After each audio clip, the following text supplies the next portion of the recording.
Hi hello doctor साहब, कैसे हैं आप? बस बढ़िया बढ़िया। सो डॉक्टर यशराज जी आज हमारे साथ हैं और डस्ट फ्रेग्रेंस यूट्यूब चैनल में सर आपका हार्दिक स्वागत है।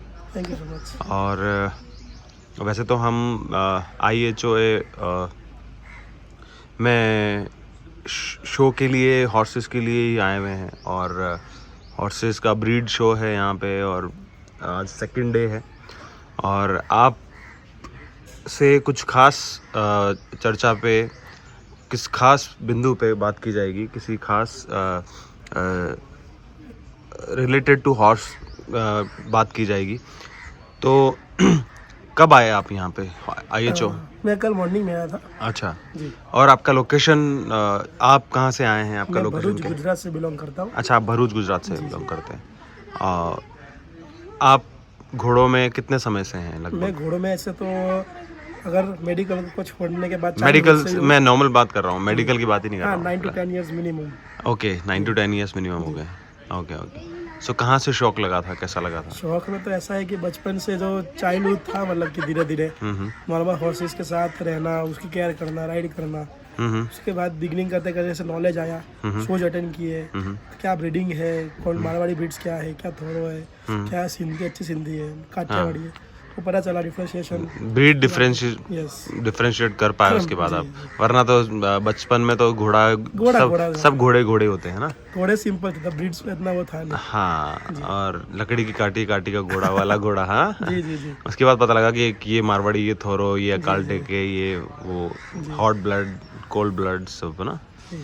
तो आज जिस विषय पे हम बात करने वाले हैं, जिस पॉइंट पे हम बात करने वाले हैं, ख़ास तौर पे उसी के लिए ये इंटरव्यू है। जी।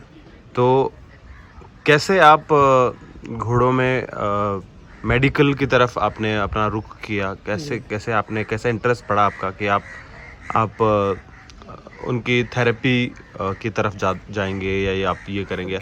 मतलब आप वेट की तरफ भी जा सकते थे, आप उसमें भी इंटरेस्ट रख सकते थे, जी। आप ट्रेनर भी बन सकते थे, आपको बेसिकली घोड़ों में रहना था, जी बिल्कुल। है ना? तो ये स्पेशली ये क्यों चुना आपने, जी। कैसे हुआ ये? अगर मैं मेरा स्टार्ट करूँ प्रोफेशन से, हाँ जी, तो मेरा प्रोफेशन फिजियोथेरापिस्ट एंड कायरोप्रैक्टर हूँ मैं। हाँ जी। Horses as a commonly veterinary हूँ, but as a specialization equine में किया हुआ है मैंने। सो द थिंग इज कि मुझे मारवाड़ी मार्केट, हॉर्स मार्केट में पर्टिकुलर सब में कुछ ऐसा देना था ओके। कि not a reason of the name fame, but वो चीज़ थी कि कुछ ऐसी चीज़ देनी थी जिससे घोड़े को भी ट्रीटमेंट मिल सके, घोड़े को भी बेनिफिट हो, ओनर को भी सेटिस्फेक्शन हो कि उसके प्रॉब्लम सॉल्व कर रहा हूँ मैं। प्रॉब्लम सॉल्विंग इशू था। और वो ट्रीटमेंट्स क्या थे कि इंडिया के बाहर कॉमन थी, फिजियो, कायरो। सो इंडिया में मुझे लाना था, तो उसके लिए मैंने स्टडी की। ओके। उसको मैंने मूव ऑन करके यहाँ पे मतलब कि स्टार्ट किया प्रैक्टिस करना। धीरे धीरे धीरे उसको एलिसिट किया, लोगों को पता चला कि यह चीज़ भी होती है इंडिया में। सो कहीं से तो आपको, आपके दिमाग में आइडिया आया होगा कि मुझे ये करना चाहिए, या किसी का इंस्पिरेशन मिला होगा, या कोई घोड़े ने आपको इंस्पिरेशन दिया होगा, या कोई घोड़े वाले ने, कैसे रहा स्टोरी जी, बताएं। एक्चुअली मेरा बैचलर फिजियोथेरेपी ह्यूमन का था। ओके। जी। उसके बाद मैंने मास्टर्स नहीं किया, उसके बाद ड्रॉप मतलब गैप करके मैंने वेट फिजियो के लिए डिप्लोमा इन वेटरनरी साइंस किया हुआ है। ओके। सूरत से। ओके। उसके बाद मैंने इसका कोर्स किया था। इसके मेन जो ब्रांच है वो न्यूजीलैंड में है, न्यूजीलैंड में। एनजेफा। Okay, एनजेफा। Okay.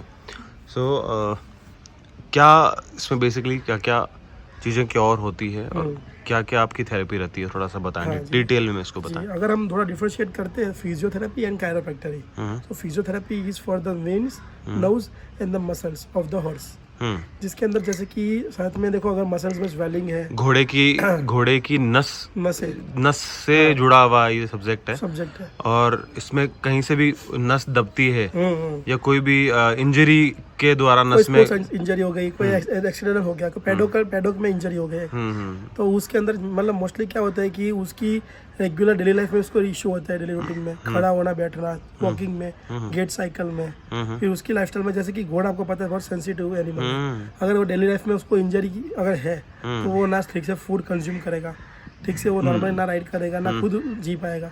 So the relief मिलना बहुत जरूरी था। तो वेटरनरी तो मतलब कि उसमें क्या है कि ये बेसिक एंजाइम्स देके वो सब करके तो मैं ट्रीटमेंट सब कर रहे हैं हम, और उसको ट्रीटमेंट को विदाउट सर्जरी हमें ट्रीट करना हो, सबसे मेन बात, विदाउट सर्जरी घोड़े का पैर ठीक करना हो, तो उसके लिए फिजियोथेरेपी है, और वो चीज़ लॉन्ग प्रोसेस है। ओके। तो हॉर्सेज में फिजियोथेरेपी, फिजियो, तो उसमें क्या क्या पॉइंट्स लेते हैं आप? मोस्टली उसके जॉइंट्स, हम्म हॉर्सेस के जॉइंट्स, उनकी range of motion, gait cycle जो चलते हैं गेट साइकिल उनकी हो अगर गया, ठीक है। इश्यू होती है वो हम ठीक करते हैं। Front end back. जी दोनों, हिंद लिम्स फोर लिम्स दोनों को। फिर उसके बाद क्या टेक्निकल लैंग्वेज में क्या बोलते हैं उसको? टेक्निकल उसको हिंद लिम्स और फोर लिम्स बोलते हैं, आगे और पीछे के जो लिम्स होते ओके, हैं ओके। उसको दोनों मिला के। ओके देन अगर कायरोप्रैक्टर की बात करें हम्म तो वो स्पाइन्स के लिए होती है वर्टिब्रेस, ओके और उसके जॉइंट्स के लिए भी होती है। कभी कभी उनकी मोशंस में क्या है कि अगर रेंज कम है तो उसको थोड़ा कायरो देके स्ट्रेच करके फ्लेक्स करके उसको थोड़ा जर्क देते, तो उस हिसाब से उसको धीरे धीरे और बेनिफिट होती है ट्रीटमेंट्स में। ओके जी, और फिजियो में अकेला मैं नहीं, मेरी मशीनरी और मैं, हम दोनों का रोल होता है। ओके जी, जिससे हम उसको इलेक्ट्रोथेरापी शॉक दे सके, या मतलब उसके जो ट्रीटमेंट ये सब पर्टिकुलर पार्ट्स है, स्ट्रेचिंग, मोबिलाइजेशन है, इलेक्ट्रोथेरापी है, मसल स्टिमुलेशन है। उसके बाद हम धीरे धीरे उसकी रेंज बढ़ाते। उसका गाइडअप क्या होता है, घोड़ा अगर हमारे साथ सपोर्ट में है, वो इंट्रो कर रहा है मशीन के साथ, उसके बाद स्टेप बाय स्टेप हम उसको ट्रीटमेंट में आगे बढ़ाते हैं। हैं। जी। ओके, तो जैसे अभी हम तो मैंने एक जनरल आपसे क्वेश्चन किया और आपने एक टेक्निकल टर्म्स पे उसका आंसर दिया, ठीक है। जी जी अब उसको हम आम तौर पे लेके आते हैं इस बात को कि आम तौर पे साहब कोई कहता है कि साहब हमें नहीं पता कि आप क्या करोगे इसमें, लेकिन हमारे तो घोड़े के आगे वाले पैर जो है ना जाम हो रखे साहब। जी अब ये कारण क्या है हमें तो नहीं पता, लेकिन आप पता करके दो और आप क्या करके दोगे इसमें आप बताओ। जी। तो जाम घोड़े का बेसिकली बहुत बार सुनने में आता है कि घोड़ा जाम हो गया, उसके क्या क्या कारण हो सकते हैं? जाम होने का कारण पहले तो क्या है कि अगर बेसिक देखने जाए तो हमें एक्टिविटी क्या कर रहा है घोड़ा रोज की पर डे, जैसे राइडिंग का होगा तो उसके राइडिंग के इशूज है, वो कुछ ना कुछ सिम्टम्स आए होंगे कि रेगुलर राइड कर रहा है, बीच में कुछ प्रॉब्लम आ गई, या फिर ब्रीडिंग कर रहे हैं, ब्रीडिंग में अगर पैडॉक में सही जगह पे नहीं रखा हुआ है तो उसकी वजह से अगर फिर उसको फ्लोर पूरा प्लास्टर का है तो उसके ऊपर रोज खड़ा रहेगा, Okay. तो उसकी वजह से उसके सोननेस आ जाएगी पैरों में। फिर धीरे धीरे मतलब काइंड ऑफ हिस्ट्री की, उसकी हिस्ट्री क्या है, ओके घोड़े को कहाँ रख रहे हैं, क्या एक्टिविटीज करा रहे हो, उस हिसाब से हम उसको करेंगे। तो Okay. फिजियो में सबसे मेन चीज़ है केस हिस्ट्री। ओके, अगर पेशेंट, अगर जैसे कि ओनर है, अगर घोड़े की हिस्ट्री नहीं पता, कि डिटेल केस हाँ, केस अगर केस मेरे करते को या हैं। अगर पैडॉक में घोड़ा गिरा है, किस तरफ गिरा था, कैसे गिरा, किसकी क्यों गिरा, वो पता मुझे भी नहीं है, उनको भी नहीं पता, तो उसको डायग्नोस करना थोड़ा मुश्किल हो जाता है। ओके, सो ये फुल स्टडी आप करते हैं पहले मैं जाता हूँ फार्म पे, मेरी प्रोसेस यहाँ रहती है, फार्म पे जाके विजिट करके पूरा केस उसको डायग्नोस समझना, करता हूँ, right, फिर मैं फिजियो सेशन करता हूँ। उसके अंदर मुझे वेन्स का अगर होगा प्रॉब्लम तो वेन्स मुझे जर्क ऑफ दिख जाएगा, ठीक है। मसल मशीन से मैं अप्लाई करूँ, मसल में होगा तो मसल मुझे दिख जाएगा ओके कहाँ पे डिफॉर्मिटी है। ओके उसके बाद मैं उनको पर्टिकुलर डेट देख के ट्रीटमेंट के लिए वापस आता हूँ। ओके, तो जैसे कई बार बोलते हैं लोग कि हमारे घोड़े के जॉइंट्स जो हैं वो भागते समय घुमाता नहीं है, सीधे सीधे रख के चलाता है वो घोड़ा। कई बार घोड़ा जॉइंट्स को, खुद के लेग्स के जॉइंट्स को बेंड नहीं करके और सीधे सीधे दौड़ता है, उसका क्या कारण हो सकता है? काइंड ऑफ ये जो आप बोल रहे हो ना, ये one of the symptom of the laminitis भी है। ओके, क्योंकि जब लेमेनाइटिस होता है तो घोड़ा पहले तो वेट बेयरिंग नहीं करता वो लेग पे, उसके जॉइंट्स धीरे धीरे कम हो जाते हैं मूवमेंट्स के लिए। ओके, क्योंकि उसके अंदर क्या है, कभी कभी जब वो लेमेनाइटिस का स्टेज होता है फर्स्ट, उसमें ये डिफॉर्मिटी दिखती है। दूसरा एक होता है ओवर कैल्शियम, बेर हड्डी, अगर ओवर कैल्शियम होगा हड्डी बढ़ जाता है। यस, तो क्या है कि घोड़े को उसको पेन यहाँ पे हो जाता है, जैसे कि अगर मूवमेंट्स घोड़े क्या है ना, जल्दी पेन इधर ले लेते हैं। सो अगर मूवमेंट्स जो बंद होती है वो एक्चुअली होती नहीं है, तो धीरे धीरे वो पेन अगर उनको नहीं लेना स्ट्रेस, इसीलिए वो कम कर देते हैं, उसको बेंड करना कम कर Yes, देंगे yes. वो। तो वो फिर जैसे जैसे बढ़ता है वैसे वैसे उनको अपने आप एनिमल डिमोटिवेट हो जाता है कि भाई डिमोटिवेट होकर उसको क्लोज करना है, ओके, चलना नहीं है मुझे, आराम से बैठना नहीं, खड़ा नहीं होना है। So that's the reason. Yes okay, laminitis को भी आप ठीक कर सकते हैं? जी, लेमेनाइटिस में अकेला मैं नहीं कर रहा, उसमें क्या है कि वेटरनरी की ज़रूरत पड़ती है, जैसे उनके सप्लीमेंट्स, उनकी थोड़ी निगरानी, उनकी विजिट्स, उसके साथ उसके बाद अगर जो रेंज अगर कम हो रही है उसके बाद हमारा वर्क स्टार्ट होता है फिजियो का। ओके, अगर उसकी रेंज लानी है, गेट साइकिल ठीक करनी है, तो हुफ में कुछ इशू है या स्ट्रेचिंग वगैरह या मशीन अप्लाई करना है, तो वो हम उसके बाद करते हैं ओके, आफ्टर लेमेनाइटिस की ट्रीटमेंट के बाद। और लेमेनाइटिस के बीच में भी हम कर सकते हैं, क्या केस है उसके ऊपर डिपेंड करता है। ओके। जी, और जैसे जनरली बहुत सारे बच्चों में देखा गया है ये कि जब छोटे बच्चे जब पैदा ही होते हैं तो कई बार उनकी हड्डियां बैंड आती हैं, वो अपने पैरों पे खड़े नहीं हो पाते हैं ठीक से।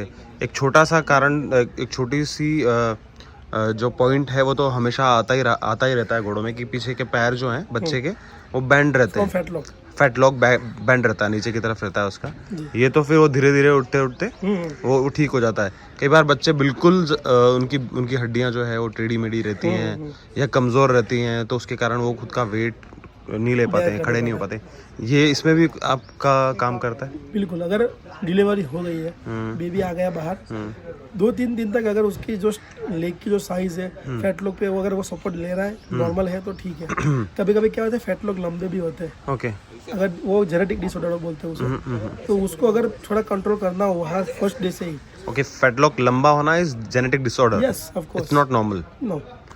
कई बार मैंने विजिट देखी है उसमें की हुई है, तो अभी वो लोगों ने उसको बड़ा कर दिया है, उसको जैसे कि फिली है, बहुत ही ब्यूटी में बहुत अच्छी है मारवाड़ी फिली। तो मैंने ऑब्जर्व किया तो 1-2 नहीं, उसके चारों फैट लॉक नॉन थे। तो वो मुझे ऐसा बोल रहे थे कि सिस्टम में कि नहीं हमारे जेनेटिक में तो ऐसा है ही नहीं।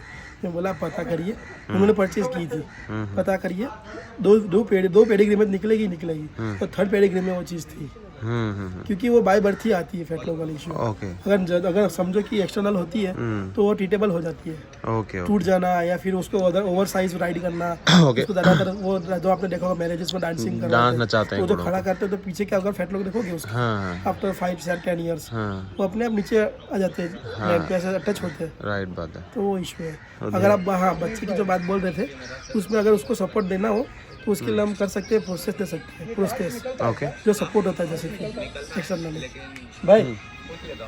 हाँ हाँ, तो आप जो बेबी की बात कर रहे थे ट्रीटमेंट की, तो बाय बर्थ जैसे ही वो उसका बेबी हमें लग रहा है कि फैट लॉक में कोई इशू है या उसकी अलाइनमेंट्स में कुछ आगे फ्यूचर में उसका प्रॉब्लम हो सकती है, तो so we can apply the process okay कि जिससे उसको सपोर्ट मिलता है। ओके जैसे ये फैट लॉक है तो उसको हम टच करवा के ओके, रेगुलर डे में उसको प्लास्टर टाइप Yes, का दिया plaster, जाता yeah, है, of course. ओके करवा के उसको थोड़ा अडॉप्ट कर लेगा बेबी, धीरे धीरे वो अपने आप जैसे हुफ की साइज बढ़ेगी वैसे ही उसको वो भी अपने आप सपोर्ट में आ जाएगा, सपोर्ट में आ जाएगा और मंथ व 2-3 मंथ्स हम उसको रिकवर हो जाएगा। या फिर वो आ सकता है। Okay okay okay okay.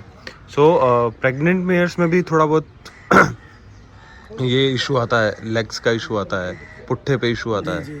और प्रेगनेंसी के बाद भी आता है, तो उसका क्या क्योरिंग? प्रेगनेंसी में क्या है मोस्टली जब जैसे ही मंथ टू मंथ प्रेगनेंसी बढ़ती आगे वैसे ही उसका वेट बढ़ता है मेयर का, तो थोड़ा लेग्स पे प्रेशर आता है। उस टाइम ऐसा तो कि कॉमनली ये चीज़ सीखती जैसी आउट ऑफ इंडिया बहुत चलती है, उनको रेगुलर एक्सरसाइज तो करवाते ही है, लंजिंग वगैरह राइडिंग, बट क्या है कि उनका जो लेग स्ट्रेचिंग है, पुलिंग आउट पुलिंग इन, उससे क्या होता है कि उसके मसल्स रिकवरी अच्छी रहती है। जब डिलीवरी होगी ना तो पीछे के जो मसल्स है ना वो ऑलरेडी वर्कआउट है, तो वो डिलीवरी को सेफली हो सकती है। ओके, और साथ में उसकी रेंज और मसल्स भी लूज रहेगी उस समय, लूज रहेगी, आसानी की स्टिफ रहेगी, स्टिफनेस रहेगी, स्टिफनेस में भी थोड़ा डिलीवरी के टाइम पे इशू वेन्स आता जो नर्व्स है वो सब भी रिलैक्स रहेगी, क्योंकि तुरंत ही इतना हेवी वेट को बाहर पुश अप करना, जैसे इंसानों में योगा और Yes, एक्सरसाइज होती है, तो वैसे ही घोड़ों में भी रेगुलर प्रैक्टिस रहना जरूरी है, कि घोड़े को सिर्फ खाली ऐसे ही छोड़ देना बिल्कुल कारण कॉज ऑफ ये चीज़ों के लिए आ सकता है। जी।